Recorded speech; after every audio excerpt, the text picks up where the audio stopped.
മലയാളികൾക്ക് എല്ലാവർക്കും ഏറെ പ്രിയപ്പെട്ട താരകുടുംബമാണ് പേളി മാണിയുടേത്. പേളിയുടെയും കുടുംബത്തിന്റെയും വിശേഷങ്ങൾ പ്രേക്ഷകർ എല്ലാവരും ഏറെ ഏറ്റെടുക്കാറുമുണ്ട്. അക്കൂട്ടത്തിൽ ഇപ്പോൾ പേളി മാണിയുടെ കുടുംബത്തിലേക്ക് പുതിയൊരു അതിഥി കൂടെ എത്തുന്നു എന്നുള്ള സന്തോഷ വാർത്തയാണ് 2 ദിവസം മുൻപ് സോഷ്യൽ മീഡിയയിലൂടെ പുറത്തുവന്നത്. പേളി മാണിയുടെ ഏറ്റവും അടുത്ത സുഹൃത്തും ഒരു സഹോദരിയുമാണ് റിനീറ്റ. ഇപ്പോൾ ഈ റിനീറ്റ ഡേവിഡിന്റെ വിവാഹമാണ് ഇപ്പോൾ പുറത്തു വന്നിരിക്കുന്ന പുത്തൻ സന്തോഷ വാർത്ത. നിരവധി പേരാണ് റിനീറ്റയ്ക്ക് ആശംസകൾ അറിയിച്ചും എത്തിയത്. പേളിയുടെ ആരാധകർ തന്നെയാണ് റിനീറ്റയുടെ പോസ്റ്റിനടിയിൽ വരുന്നത്. 100,000 ആണ്ടുകൾ താണ്ടിയും വായും എന്ന് പറഞ്ഞുകൊണ്ടാണ് തന്റെ വിവാഹ നിശ്ചയം കഴിഞ്ഞുവെന്നും താൻ ഉടൻ തന്നെ വിവാഹിതയാവാൻ പോവുകയാണ് എന്നുമുള്ള സന്തോഷം പങ്കുവെച്ചുകൊണ്ട് റിനീറ്റ എത്തിയത്. താരത്തിന്റെ പുത്തൻ സന്തോഷ വാർത്ത സോഷ്യൽ മീഡിയയിലൂടെ ആരാധകരെല്ലാവരും ഏറ്റെടുക്കുകയും ചെയ്തു.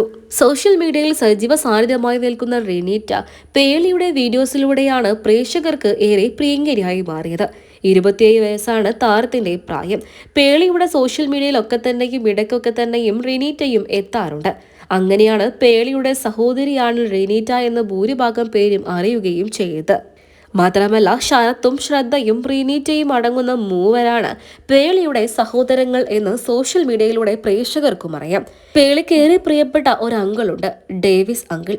ഈ ഡേവിസ് അങ്കിളിന്റെ മക്കളാണ് ഇവർ. പേളിക്ക് ഏറെ പ്രിയപ്പെട്ട ഡേവിസ് അങ്കിളിന്റെ മകളായതുകൊണ്ട് തന്നെയാണ് റിനീറ്റ പേളിക്കും ഏറെ പ്രിയങ്കരിയായി മാറിയത്. സ്വന്തം അച്ഛനെ പോലെയായിരുന്നു ഡേവിസ് അങ്കിളിനെ പേളി കാണുകയും ചെയ്തിരുന്നത്. അതുകൊണ്ട് തന്നെ പേളി സ്വന്തം സഹോദരിയായിട്ട് തന്നെയാണ് റിനീറ്റയെയും കണ്ടിട്ടുള്ളത്. ഇപ്പോൾ എന്തൊക്കെയായാലും റിനീറ്റയുടെ വിവാഹ വിശേഷങ്ങളാണ് സോഷ്യൽ മീഡിയയിലൂടെ പുറത്തു വരുന്നത്.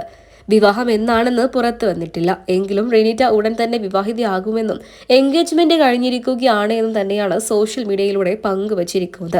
അങ്ങനെ പേളി മാണിയുടെ കുടുംബത്തിലേക്ക് റിനീറ്റയിലൂടെ പുതിയൊരു അതിഥി കൂടെ എത്തുകയാണ്. നിരവധി പേരാണ് ആശംസകൾ അറിയിച്ചും എത്തിയത്.